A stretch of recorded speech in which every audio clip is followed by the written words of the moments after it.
ہمارے کتنے احباب وہ ہیں جن کے دل میں خواہشات ہوتی ہیں کہ یا اللہ ہمیں حج عمرے کی توفیق دے دے، ہم تیرا گھر جا کے دیکھیں، وہاں حج کریں۔ وہ ان کی حسرتیں ہوتی ہیں، پیسہ نہیں ہوتا، حالات نہیں بن پاتے، تو اسلام نے اس کو کچھ سہولتیں دی ہیں کہ تم حج عمرہ نہیں کر سکے تو حج عمرے کا ثواب تو لے سکتے ہو نا۔ فضیلت الشیخ مفتی عبداللطیف، اسلامک اسکالر۔ اللہ کریم تمہاری شکل و صورت کو نہیں دیکھتا اور نہ ہی تمہاری مال و دولت کو دیکھتا ہے۔ دنیا میں کسی بندے کے اچھے ہونے کی، خوبصورت ہونے کی ہمارے ہاں یہی دو چیزیں، بندہ دیکھنے میں بڑا اچھا لگتا ہے، خوبصورت ہے، قد کاٹ بھی اچھا ہے، باڈی کے فگر بھی بہت اچھے ہیں، رنگ بھی گورا چٹا ہے، نقشوں میں بڑا تیکھا پن ہے۔ اللہ کے نبی نے فرمایا اللہ تمہاری صورتوں کی طرف نہیں دیکھتا کہ تمہاری شکلیں کیسی ہیں۔ شکلیں دیکھتا ہوتا تو بلال کی بجائے ابو لہب ہدایت کی طرف آتا۔ ابو لہب کو ابو لہب اس لیے کہتے تھے، لہب کہتے ہیں کہ انگارہ جب سرخ رنگ کا ہو کے شوخ مارنا شروع کر دیتا ہے تو اس کو کہتے ہیں لہب۔ اس کا رنگ اتنا خوبصورت تھا کہ جس طرح سرخ رنگ کا انگارہ ہو اتنا خوبصورت تھا، پر جہنمی بن گیا۔ بلال رضی اللہ تعالیٰ عنہ حبشی ہے، کالا ہے، ناک چپٹی سی ہے، ہونٹ موٹے موٹے ہیں، لیکن فرماتے ہیں جب میں آزاد ہو گیا، مسلمان ہو گیا تو میرے لیے انتخاب میں مشکل تھا۔ اتنے رشتے آ رہے تھے، کوئی کہتا ہے میری بیٹی سے شادی کر لو، کوئی کہتا ہے میری بہن سے شادی کر لو۔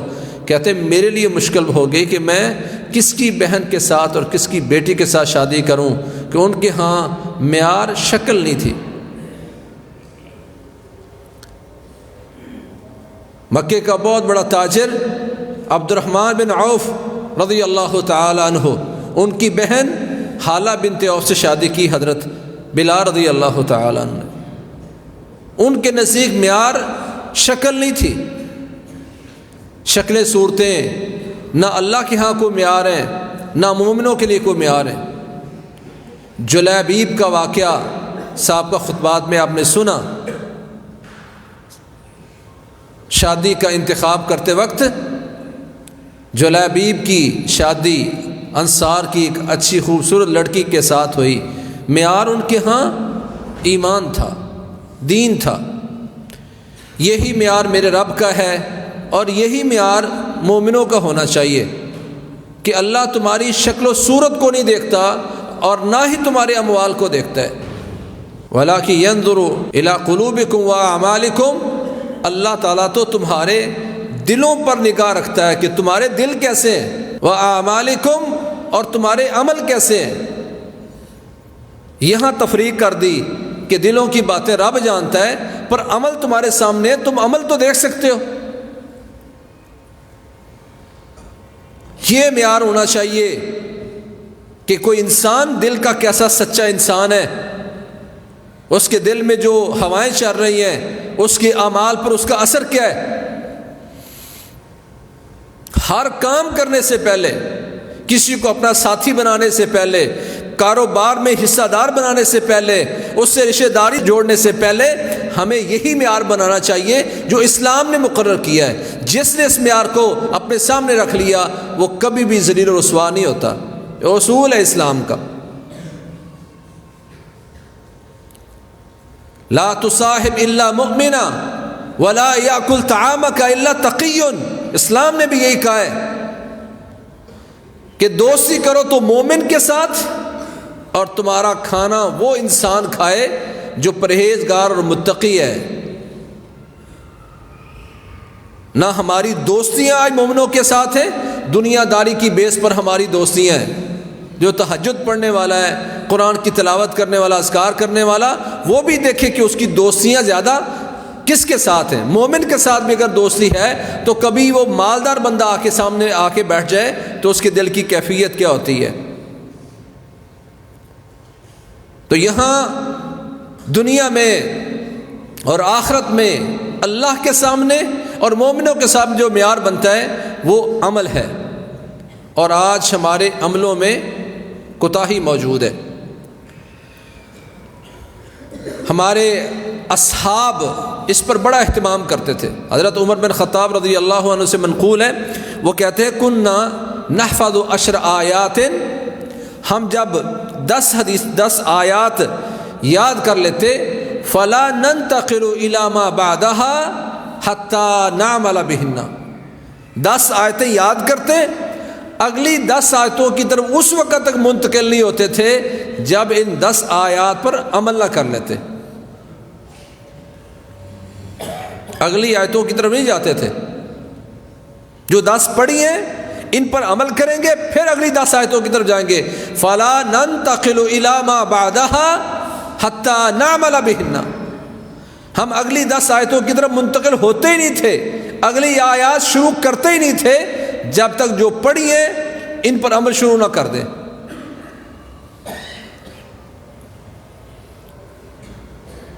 اور ہمارے اسلاف، ان کا حدیثوں کو یاد کرنے کا طریقہ بھی یہی تھا، وہ کہتے کننا نحفظ الحدیث بالعمل، ہم حدیثیں عمل سے یاد کیا کرتے تھے۔ جس حدیث پر آپ کا عمل ہے وہ حدیث آپ کو یاد رہے گی، جس پر آپ کا عمل نہیں ہے اس خطبے میں سنیں گے، اگلے خطبے تک بھول جائے گی، یہ پکی بات ہے۔ یہ میں تمہید اس لیے بیان کر رہا ہوں کہ آج ہم ایک بڑا اہم موضوع شروع کرنے جا رہے ہیں، اور وہ موضوع یہ ہے کہ ہمارے کتنے احباب وہ ہیں جن کے دل میں خواہشات ہوتی ہیں کہ یا اللہ ہمیں حج عمرے کی توفیق دے دے، ہم تیرا گھر جا کے دیکھیں، وہاں حج کریں، وہاں عمرہ کریں، اپنے گناہوں کو بخشوائیں۔ وہ ان کی حسرتیں ہوتی ہیں، پیسہ نہیں ہوتا، حالات نہیں بن پاتے۔ اچھا، جو اموال کی وجہ یا حالات کی وجہ سے وہاں تک نہیں جا پایا تو اسلام نے اس کو کچھ سہولتیں دی ہیں کہ تم حج عمرہ نہیں کر سکے تو حج عمرے کا ثواب تو لے سکتے ہو نا۔ میں صرف یہ گزارش کروں گا کہ جو آپ حدیث سن کے جائیں، عمل کریں اس پر یا نہ کریں، لیکن اس کو کہیں لکھ کر اپنی ڈائری میں لگا دیں کہ آپ کھولیں تو آپ کو پتہ ہو کہ اس کا اجر کیا ہے۔ انشاءاللہ ہم کچھ خطبات میں اللہ کی رحمتوں کے وہ اعمال بیان کریں گے جن کو اپنانے سے انسان حج عمرے کا ثواب حاصل کر لیتا ہے۔ پہلا عمل جس کے ذریعے انسان حج عمرے کا ثواب حاصل کر سکتا ہے وہ ہے اشراق کی 2 رکعتیں۔ اور وہ کیا ہے کہ انسان باجماعت نماز ادا کرے اور پھر مسجد میں ہی بیٹھا رہے، اللہ کا ذکر کرتے کرتے باوضو رہ کر اللہ کا ذکر کرے، اور پھر سورج چڑھنے کے بعد جب کچھ روایات میں آتا ہے جب وہ سورج ہو جائے قدر رمحن، ایک نیزے کے برابر ہو جائے، ایک نیزے کے برابر ہونے کا جو محدثین نے اور جو ماہر فلکیات ہیں انہوں نے جو اندازہ لگایا وہ کہتے ہیں 13 سے 15 منٹ ہے، یعنی سورج چڑھنے سے لے کر طلوع شمس سے لے کر 15 منٹ بعد آپ یہ رکعتیں ادا کریں تو آپ کو ایک حج عمرے کا ثواب ملے گا۔ روزانہ نہیں ممکن تو سنڈے کو آپ کو چھٹی ہوتی ہے یا کوئی اور دن، جس دن آپ نماز باجماعت ادا کریں اور آپ کے پاس وقت ہو تو اس قیمتی عمل کو ضائع نہیں کرنا چاہیے۔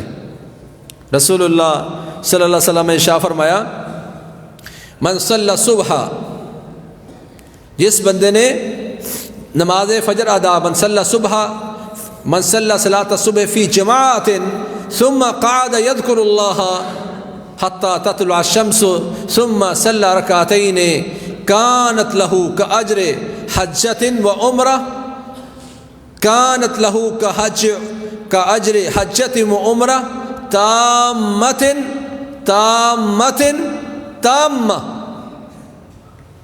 جو بندہ نماز فجر جماعت کے ساتھ ادا کرے پھر سورج چڑھنے تک مسجد میں بیٹھ کر اللہ کا ذکر کرے اور سورج چڑھنے کے بعد پھر یہ 2 رکعتیں ادا کرے، یہ 2 رکعتیں اس کے لیے کاجر حجت و عمرہ تامۃ تامہ. اللہ کے پیارے پیغمبر فرماتے ہیں یہ 2 رکعتیں اس بندے کے لیے اس حج عمرے کے اجر کے برابر ہیں جو حج عمرہ مکمل ہے، پورا ہے، پورا اس کو حج عمرے کا ثواب ملے گا. 3 دفعہ فرمایا. اللہ آج امت عمل چھوڑ چکی ہے. اللہ تمہارے عملوں کو دیکھ رہے ہیں. ہم بڑی شکوے کرتے ہیں اللہ تعالیٰ سے. اللہ نہ تمہاری شکلیں دیکھ رہے ہیں، نہ تمہارا کاروبار دیکھ رہے ہیں. اللہ تو تمہارا عمل دیکھ رہے ہیں، تمہارے دلوں میں کیا چل رہا ہے. کیا آج میں نے اپنے بیٹے کو، اپنے بھائی کو یہ مسئلہ سمجھایا، بیٹا آج ہم مسجد میں آئے ہیں تو کم از کم آج تو حج عمرے کا ثواب لے کے جائیں. نماز باجماعت ملی ہے تو ہم کوشش کریں کہ اس کا اجر پائیں.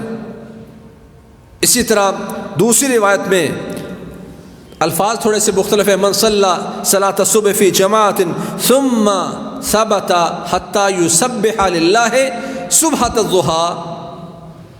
جس بندے نے نماز فجر ادا کی جماعت کے ساتھ، پھر وہاں برقرار رہا، بیٹھا رہا یہاں تک اس نے چاش کی، 2 رکعتیں ادا کی، کان لہ کاجر حاج و معتمر.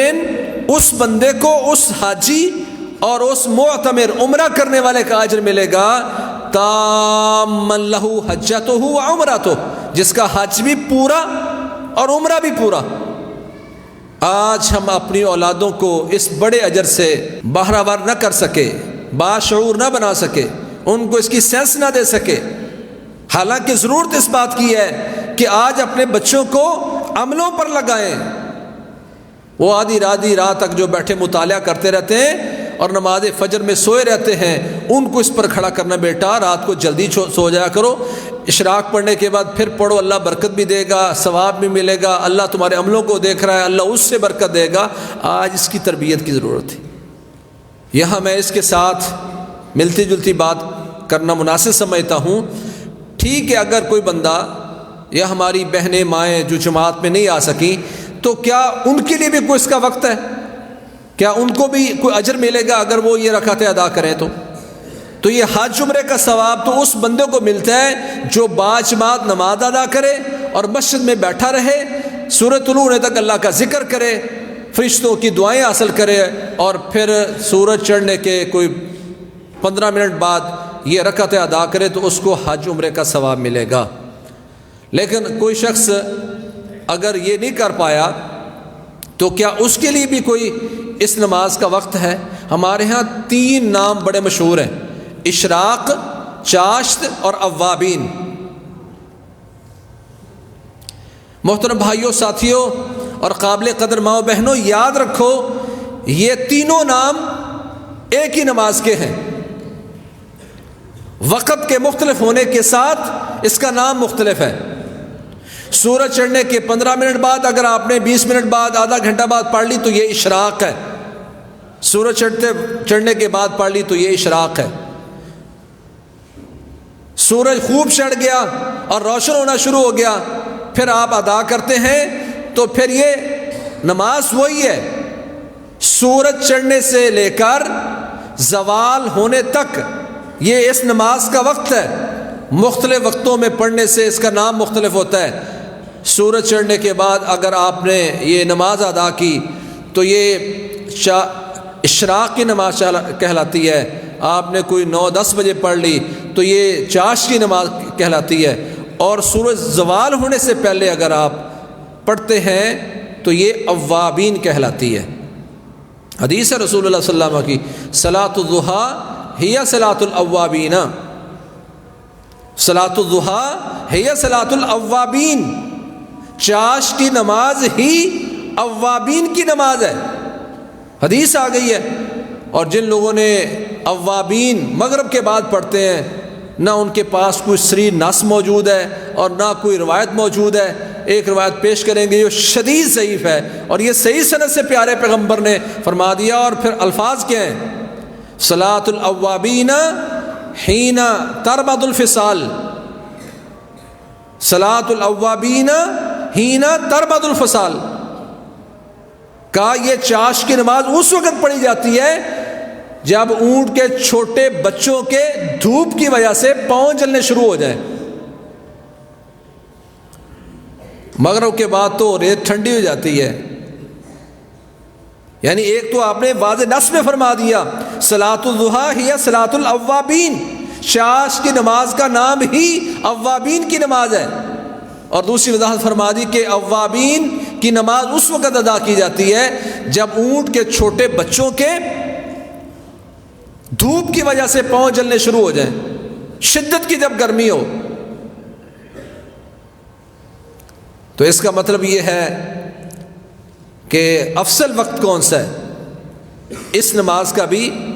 اگر آپ جب آپ کو موقع ملا پڑھیں، لیکن افضل کی بات کریں گے تو جیسے تہجد کا وقت عشاء پڑھ لینے کے بعد شروع ہو جاتا ہے، لیکن افضل کب ہے کہ آپ اذان فجر سے پہلے پڑھیں. وقت تو شروع ہو گیا اس کا، جس نے نماز عشاء ادا کر لی اس کے لیے تہجد کا وقت شروع ہو گیا، وتر کا وقت شروع ہو گیا. افضل کب ہے؟ صبح کی نماز سے پہلے پڑھنا. اسی طرح اس نماز کا وقت تو سورج طلوع ہونے کے بعد شروع ہو جاتا ہے، پر افضل کون سا وقت ہے؟ جب شدت کی گرمی ہو. حضرت زید بن ارقم رضی اللہ تعالیٰ عنہ سے روایت ہے، انہوں نے لوگوں کو چاش کی یہ نماز پڑھتے ہوئے دیکھا تو فرماتے ہیں لقد علموا ان الصلاة فی غیر هذه الساعة افضل ان رسول اللہ صلی اللہ علیہ وسلم قال صلاة الاوابین حین ترمد الفصال. صحیح مسلم کی حدیث ہے. حضرت زید بن ارقم نے لوگوں کو چاش کی نماز پڑھتے ہوئے دیکھا تو فرمانے لگے انہیں پتہ ہے اس نماز کا سب سے زیادہ افضل وقت کون سا ہے؟ اوابین کا وقت سب سے افضل وقت ہے. یعنی مثال کے طور پر 12:18 پہ اگر زوال ہو رہا ہے تو اگر آپ 11:45 بجے نماز ادا کرتے ہیں تو یہ سب سے افضل وقت ہے جس کو اوابین کی نماز کہا جاتا ہے. اور یہ اشراق، چاش، اوابین جب تینوں ہی ایک نماز کے وقت ہیں اور ایک ہی نماز کے 3 نام ہیں وقت کے مختلف ہونے کے ساتھ، تو اس کا مطلب ہے کہ آپ سورج چڑھنے سے 15 منٹ بعد سے لے کر اذان ظہر کا جو وقت ہے یا زوال کا جو وقت ہے اس وقت کے درمیان آپ یہ رکعتیں پڑھیں گے. 2، 4، 6 اور 8 رکعتوں تک. کچھ روایتوں میں 12 کا ذکر بھی آتا ہے. کوئی بندہ نماز فجر باجماعت ادا کر کے مسجد میں بیٹھے ذکر کرتے سورج چڑھنے کے بعد یہ 2 رکعتیں ادا نہیں کر سکتا، تو اس کا مطلب یہ نہیں کہ دوسرا بندہ ادا نہیں کر سکتا. دوسرا بندہ بھی ادا کر سکتا ہے، صرف اس کو حج عمرے کا ثواب نہیں ملے گا، لیکن دوسرا بڑا ثواب تو اس کے سامنے ہے. آپ نے فرمایا، رسول اللہ صلی اللہ علیہ وسلم فرمایا یصبح علی کل سلامہ، یصبح علی سلامہ من احدکم صدقہ. تم میں سے ہر ایک بندے کے جوڑ پر روزانہ صدقہ ہوتا ہے. روزانہ تمہارے جسم کے ہر جوڑ پر صدقہ ہے. 360 جوڑ ان پر صدقہ ہے. یصبح علی کل سلامہ من احدکم صدقہ. تم میں سے ہر ایک کے جوڑوں پر، ہر جوڑ پر صدقہ ہے. پھر سبحان اللہ کہنا، الحمدللہ کہنا، لا الہ الا اللہ کہنا، اللہ اکبر کہنا، نیکی کا حکم دینا، برائی سے روکنا، یہ سارے صدقات ہیں. فرمایا لیکن اگر آپ چاہتے ہیں کہ آپ کے پورے جسم کی طرف سے صدقے کی ادائیگی ہو جائے، فرمایا یجزئ من ذلک رکعتین یرکعہما عند الضحیٰ. رسول اللہ صلی اللہ علیہ وسلم شاہ فرمایا یہ 360 جوڑوں کا صدقہ وہ 2 رکعتیں ادا کر دیتی ہیں جو انسان چاش کے وقت ادا کرتا ہے. یعنی پورے دن میں جو آپ کے جسم کے تمام جوڑوں پر صدقہ تھا وہ 2 رکعتوں سے ادا ہو جاتا ہے. میرے تمام جوڑوں پر صدقہ تھا، نہیں دیتا، پھر کسی کا گھٹنا رہ گیا، کسی کی ٹانگ رہ گئی، کسی کی آنکھ رہ گئی، کسی کی سماعت کمزور ہو گئی. بھائی اعضاء کی طرف سے صدقہ دو، اعضاء کا صدقہ پورا کرو.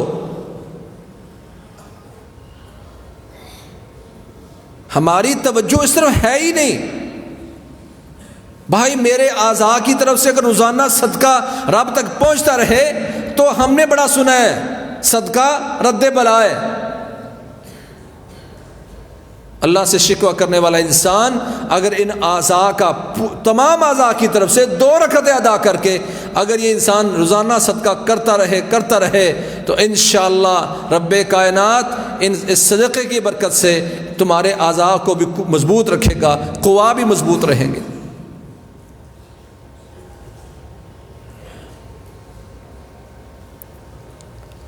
وقت بھی بڑا ہے آپ کے پاس، کوئی 15-20 منٹ آدھا گھنٹہ نہیں ہے۔ صبح اگر 6:30 بجے سورج نکل رہا ہے تو 12 بجے تک میں لگا لیں تو 5.5 گھنٹے ہیں۔ میرے پاس ان 5.5-6 گھنٹوں میں 5 منٹ اپنے جسم کو دینے کے لیے نہیں ہے کہ اس کی طرف سے صدقہ ہو جائے۔ ابو ہریرہ رضی اللہ عنہ فرماتے ہیں اوصان النبی صلی اللہ علیہ وسلم برکعۃ الضحیٰ، میرے محمد کریم صلی اللہ علیہ وسلم مجھے نصیحت کر کے گئے تھے، ابو ہریرہ کبھی یہ 2 رکعتیں نہ چھوڑنا، مجھے نصیحت کر کے گئے اور کہتے ہیں لا آدعہن حتی القی خلیلی، یہ 2 رکعتیں میں نے نہیں چھوڑنی جب تک میں اپنے محبوب محمد کریم صلی اللہ علیہ وسلم سے جانا ملوں، موت آنے تک یہ رکعتیں میں نہیں چھوڑوں گا۔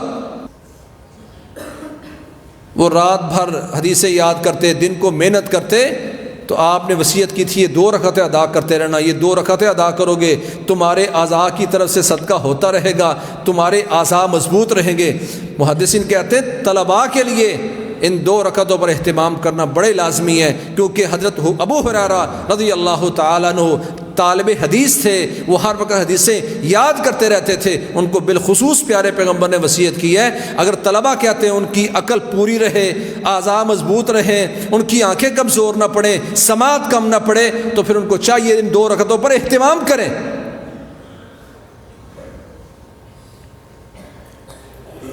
اگر ان 2 کو آپ 4 بنا لیں تو کیا ہی کمال ہے۔ اللہ کے نبی فرماتے ہیں، اللہ نے کہا، حدیث قدسی ہے صحیح سند سے، یا ابن آدم صلی لی 4 اول النہار اکفک آخرہ، آدم کے بیٹے صبح صبح تو میرے لیے 4 رکعتیں ادا کر لے، یعنی انہی 2 کو 4 بنا لو نا، 2 رکعتیں ادا کی تو تمام جسم کی طرف سے صدقہ ہو گیا، لیکن 2 کو 4 بنا لو تو پھر کیا ملے گا، یا ابن آدم صلی لی 4 اول النہار اکفک آخرہ، آدم کے بیٹے صبح صبح 4 رکعتیں تو میرے لیے ادا کر لے، اول النہار دن کے آغاز میں، شروع دن میں تو میرے لیے 4 رکعتیں ادا کر لے، میں رب شام تک تیرے تمام امور میں تمہیں کافی ہو جاؤں گا۔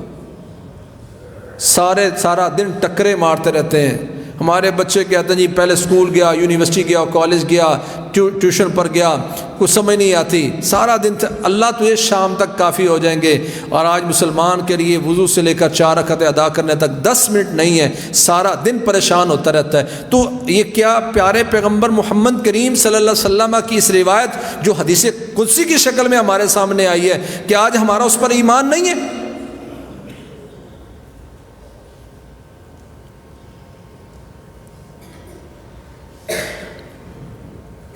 صلی لی 4 اول النہار اکفک آخرہ، آدم کے بیٹے صبح صبح میرے لیے 4 رکعتیں ادا کر لے، شام تک تیرے تمام امور میں اللہ تیرے لیے کافی ہو جاؤں گا۔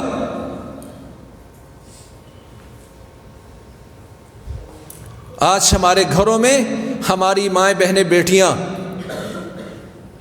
بچوں کو اسکول بھیجنے کے بعد ان کے پاس یہ بڑا وقت ہوتا ہے، چاش کا وقت ہوتا ہے، اوابین کا وقت ہوتا ہے، ابھی بچے اسکول سے واپس نہیں آئے، خامد آفس جا چکا ہے یا اپنے کام پہ جا چکے ہیں، یہ وقت ان کے پاس ہوتا ہے، اس میں تنہائی میں کبھی رکعتیں پڑھ کے دیکھیں، واللہ اللہ کریم تمہاری زندگیوں میں کیسی بہاریں پیدا کر دے گا، یہ وعدہ اسلام کا۔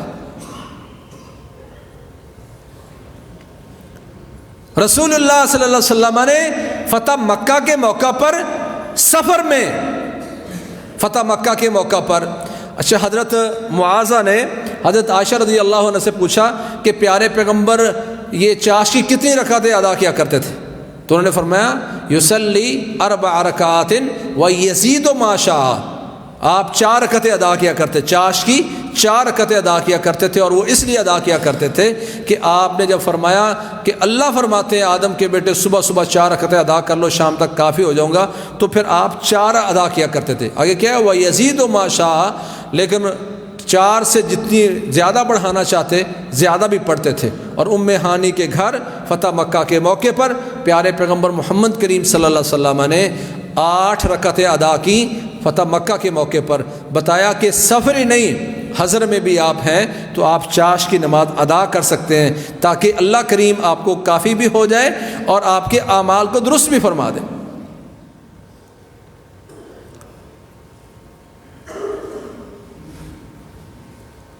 اللہ کے لیے میرے بھائیوں، ان روایتوں پر اپنے بچوں کو لگائیں۔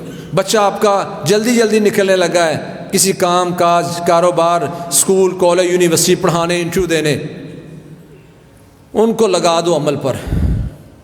صحیح جامع صغیر میں اور صحیحہ میں روایت موجود ہے۔ اللہ کے نبی فرماتے ہیں اذا خرجت من بیتک فصل رکعتین تمنعانک من مخرج السوء، جب گھر سے نکلنے لگے ہو تو 2 رکعتیں پڑھ کے نکلو۔ اذا خرجت من بیتک فصل رکعتین تمنعانک من مخرج السوء، گھر سے نکلتے وقت 2 رکعتیں ادا کر لو۔ یہ 2 رکعتیں باہر کی ساری پریشانیوں کے درمیان رکاوٹ بن جائیں گی۔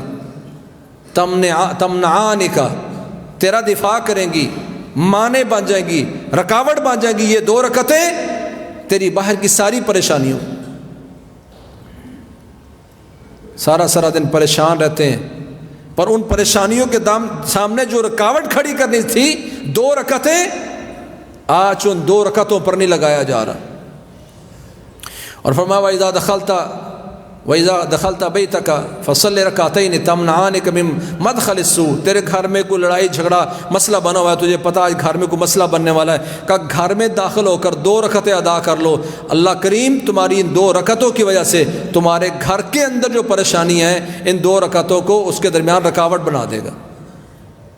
الصحیحہ میں روایت موجود ہے، صحیح جامع صغیر میں روایت موجود ہے، صحیح سند سے موجود ہے۔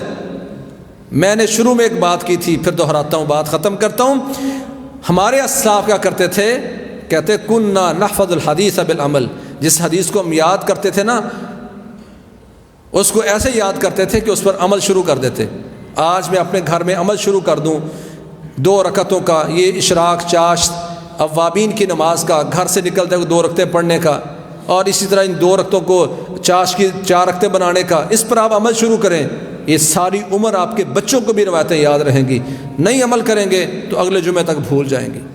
تو میں اپنے احباب کو دعوت دوں گا، اگر آپ چاہتے ہیں کہ آپ کو یہ روایتیں یاد رہیں تو اللہ کے لیے اس پر عمل شروع کریں، اس کو آگے بیان کریں، اس کو شیئر کریں، اپنے کسی دوست بھائی عزیز کو بتائیں کہ میں نے آج یہ روایت سنی ہے، اسے یہ فضائل ہوئے ہیں۔ آپ آگے منتقل کریں گے، پھر ہفتے بعد پوچھ لیں جی آپ نے اس پر عمل شروع کیا۔ جو عمل شروع کر دے گا اس کو یہ روایت یاد رہ جائے گی، وگرنہ بیان کرنے والا بھی عمل چھوڑ دے تو بیان کرنے والوں کو بھی بھول جاتی ہے۔ اللہ کے لیے میرے بھائیوں، امت کو عمل پر لگائیں۔ آپ کے نیک اعمال ہی ہیں جو مصیبتوں کے درمیان رکاوٹ بنتے ہیں۔ اللہ کریم نہ تمہاری شکلوں کو دیکھتا ہے، نہ تمہارے کاروبار اور اموال کو دیکھتا ہے، اللہ دیکھتا ہے تمہارے دلوں میں کیا چل رہا ہے اور تمہارے اعمال کیسے ہیں۔ اعمال اچھے ہوں گے، برکتیں تمہارے گھر میں نازل ہوں گی، پریشانیاں دور ہوں گی، یہ اللہ کا وعدہ ہے۔ ما یفعل اللہ بعذابکم ان شکرتم وآمنتم، اگر تم ایمان والے بن جاؤ اور شکر گزار بن جاؤ تو اللہ کو کیا پڑی کہ اللہ تم پر عذاب نازل کرے۔ اللہ کریم ہمیں صحیح معنی میں عمل کرنے کی توفیق نصیب فرمائے، جو ہم کہیں سنیں اللہ اس پر ہمیں عمل کی توفیق دے۔ تو یہ انشاءاللہ ایک پہلا عمل ہم نے بیان کیا جس کا ثواب حج عمرے کا ہے، اور بھی اعمال جس پر رسول اللہ صلی اللہ علیہ وسلم نے حج عمرے کی خوشخبری سنائی ہے، وہ آئندہ خطبات میں بیان کریں گے۔ اللہ کریم ہمیں، ہماری اولادوں کو، اہل و عیال کو اور مسلمانوں کو ایک ایسا سچا مسلمان بنا دے جو صرف باتیں کرنے اور سننے والے نہ ہوں بلکہ اس پر عمل کرنے والے ہوں۔ فجزاکم اللہ خیرا، سبحانک اللہم وبحمدک، اشہد ان لا الہ الا انت۔ خیر کی بات آگے شیئر کیجیے اور اپنے لیے صدقہ جاریہ بنائیے۔